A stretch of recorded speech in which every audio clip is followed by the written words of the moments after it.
Fala Celso 50.2, continuando a história da minha vida. Vamos agora para o capítulo 2. No capítulo 1 eu falei um pouco da minha infância, da minha adolescência e tal.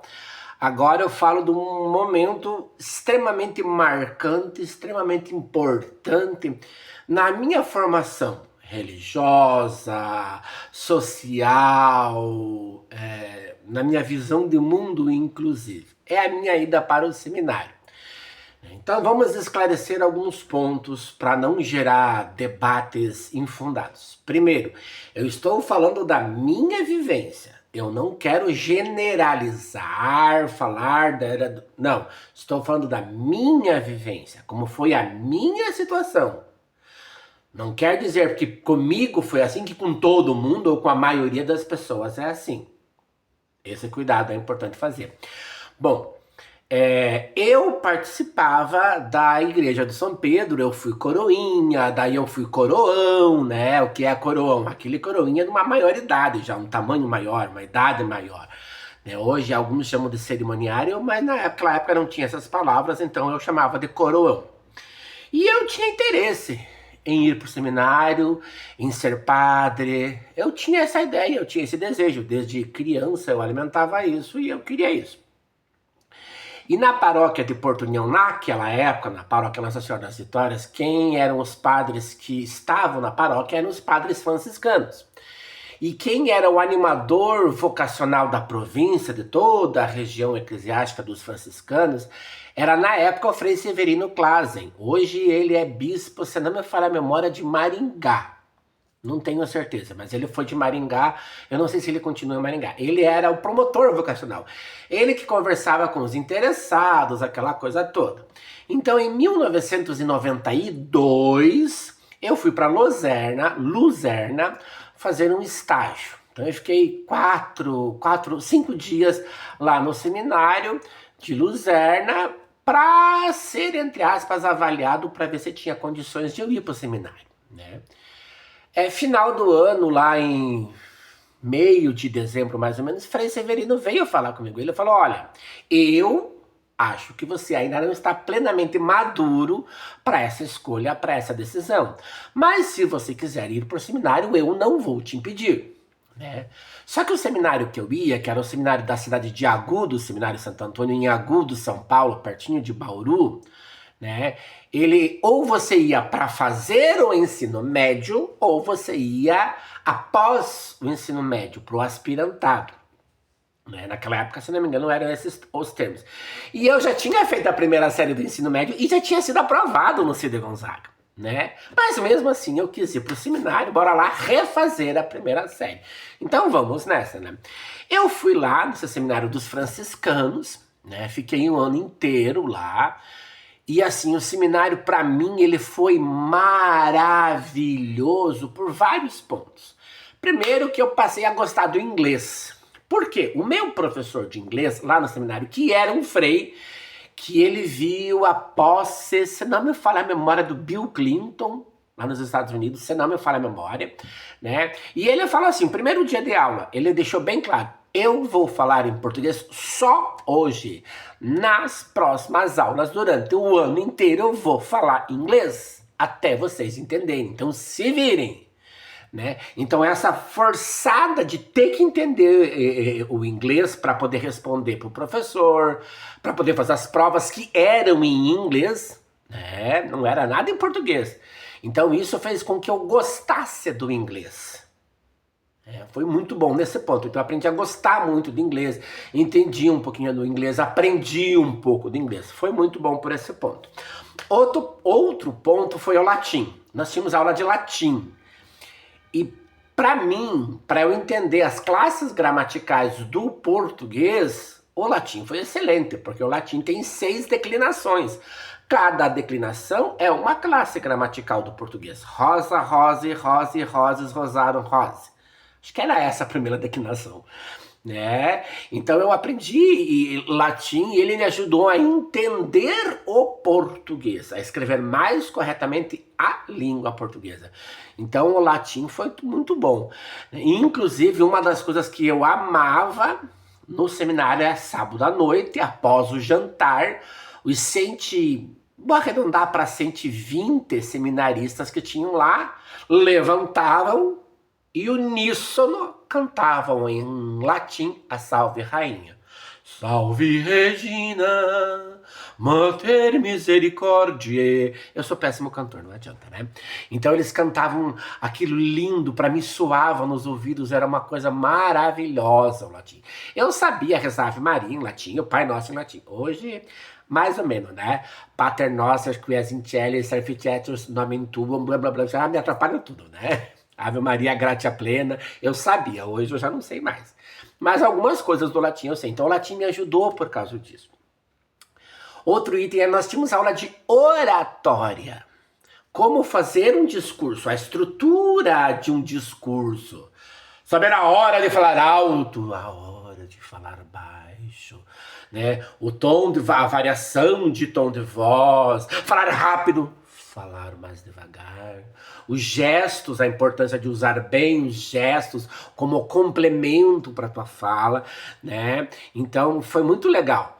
E uma das atividades que o professor fazia quase no final do ano era numa piscina olímpica, ele colocava você de um lado da piscina, a turma, o restante da turma do outro lado da piscina, e você tinha que falar, e esse pessoal que tinha que escutar e entender o que você estava falando. Né? Então a impostação da voz, aquela coisa toda, nossa, a oratória para mim foi muito bom. Nós tínhamos o clube literário. Então todo domingo, após a missa, nós íamos para o salão nobre do seminário e lá tinha o clube literário. Tinha 12 discursos todo domingo, para a gente se acostumar a perceber como que é um discurso bem feito, um discurso correto, dentro das normas. E no final do ano nós entramos nesse clube literário. Né? E até uma curiosidade, cada turma escolhe o seu patrono para entrar no clube literário. Nós escolhemos por influência de um colega, Oscar Wilde. Inicialmente os freios deixaram, mas quando eles descobriram quem for Oscar Wilde, eles coitaram, não, vai ser Machado de Assis. Machadinho nós queremos ser, né? Nada do Oscar Wilde. Quem tem curiosidade, procure quem foi o Oscar Wilde, né? Então o clube literário era bom. Outra coisa que eu adorava era a questão da espiritualidade. A gente entendia todo o cerimonial católico, toda a tradição católica, todo o porquê das coisas. Eles nos explicavam. A Semana Santa, repleta de simbolismos, eles nos explicavam esses simbolismos. Então eu adorava ver esses rituais e entender esses rituais. E uma coisa que eu era apaixonado era, em alguns domingos, à noite, né, após o jantar, se não me engano, nós tínhamos adoração ao Santíssimo. E era uma igreja muito alta e as janelas eram aqui embaixo. E tinha um incenso, aquele incenso de igreja, não aquele de palito, incenso de igreja. Então aquele incenso lá no altar, ele subia até o teto da igreja e vinha e descia assim. Então aquele pessoal cantando em latim, cantando o tão sublime sacramento. Ararara. Lindo, e aquele cheiro de incenso. Ai, era tão bom, sabe? Eu conheci mais sobre a história de São Francisco. Eu fiquei sabendo quem foi uma das primeiras pessoas que escreveu mais sobre São Francisco foi um luterano, foi um pastor luterano. Olha como são as coisas, né? Então, muitas dessas coisas assim. E daí vocês vão perguntar, tá, Celso, se você gostava tanto, por que você saiu do seminário? Então vamos lá para vários pontos. Primeiro, que nós tínhamos um grupo dos questionadores. A gente questionava muita coisa. Por que a gente questionava? Alguns itens que nos chamaram a atenção. O nosso professor de latim, Frei Luiz Henrique, ele tinha sido assessor do Leonardo Boff. E naquela época, o Leonardo Boff tinha escrito um livro, Igreja, Carisma e Poder. Esse livro foi censurado pelo cardeal Ratzinger, esse mesmo que virou o Bento XVI ali. O cardeal Ratzinger, na Congregação para a Doutrina da Fé, fez uma carta questionando vários pontos para o Leonardo Boff sobre o livro dele. E o Boff respondeu essa carta. E nós tínhamos o xerox do xerox do xerox do xerox do xerox do xerox das duas cartas. Então a gente leu o livro, os questionamentos do Ratzinger, do cardeal Ratzinger, e as respostas do Boff, do Leonardo Boff, para os questionamentos do Ratzinger. E, inclusive, o Leonardo Boff, nessa época, recebeu uma punição, né, do silêncio obsequioso. Ou seja, ele não podia dar palestras, ele não podia dar aulas, ele podia ser frei, frade, padre, ponto. Acabou. Dar aula, dar palestra, e ele obedeceu. Então, isso foi um negócio que, sabe, já... As irmãs que trabalhavam lá no seminário, né, elas pediram para a Alemanha, porque eram irmãs de uma congregação de origem alemã, pediram um carro popular para fazer trabalho pastoral no interior lá da cidade, né? A Alemanha mandou uma Ibiza. Na época, 1993, a top das galáxias, das vans. A top das galáxias, né? E outra, imagine a situação. Nós éramos 60 alunos do primeiro ano. Esses 60 alunos, eles eram divididos em 3 grupos, né?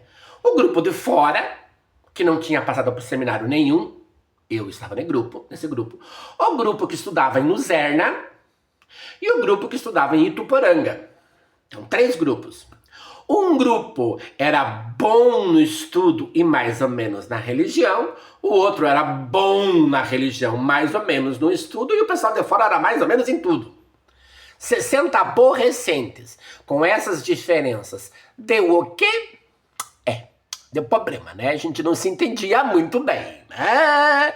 Não deu na briga feia assim, mas deu alguns desentendimentos e tal. E aí, final do ano, os padres, né, eles tinham o que eles chamam de conselho, na época, né? Eles chamavam o aluno, o seminarista, né, e conversavam com esse seminarista, né? E eles chamaram e foram para conversar comigo. Eles falaram: Celso, a gente percebe em você que a questão da tua sexualidade não está madura o suficiente para você continuar no seminário. Então nós temos divergências com relação a você continuar aqui e bloquear a tua sexualidade, que ainda não está bem definida na cabeça deles, mas para mim estava muito bem definida. Feliz ou infelizmente, naquela época. Hoje é felizmente, naquela época era feliz ou infelizmente, né? E eles falaram: olha, Celso, para nós, a tua sexualidade não está bem definida, então a gente tem uma proposta a te fazer. Né? Uma proposta tranquila. Você sai por livre e espontânea vontade, tranquilo, né? Sai com a ficha limpa aqui do seminário, amadurece a questão da tua sexualidade, e se você quiser voltar depois do ensino médio, ou mais depois, ou se você quiser entrar numa outra congregação, tudo bem, você sai daqui com a ficha limpa e tranquila. Se você quiser ficar, ok, você até pode ficar. Mas nós vamos ficar extremamente em cima de você, e qualquer escorregão com relação à tua sexualidade, a gente te manda embora e você sai daqui com a ficha suja. A escolha é tua. O que eu, um jovem de lá os seus 15 anos, eu acho, 14 anos, não lembro bem, o que eu decidi? Vou sair com a ficha limpa, né, que eu tenho a chance de voltar um dia. Né? Não voltei. E daqueles 60 adolescentes da minha turma do primeiro ano, de 1993, olha, não deu 10%, ou seja, não deu 6 que viraram padre. Não deu 6 que viraram padre. Eu tenho contato direto com um. que eu converso frequentemente, já fui visitar lá em Minas Gerais, etc e tal. Os demais, eu tava num grupo de WhatsApp, eu converso às vezes no Instagram, mas é aquela coisa bem... Mas o seminário foi muito bom para mim. Mas aquele excesso de regras, aquele excesso de horários, a questão da minha sexualidade está aflorando e tal, optei por sair, né? Então, esse foi o Celso 50.2, minha ida para o seminário. Vamos ver o que vem depois. Até mais.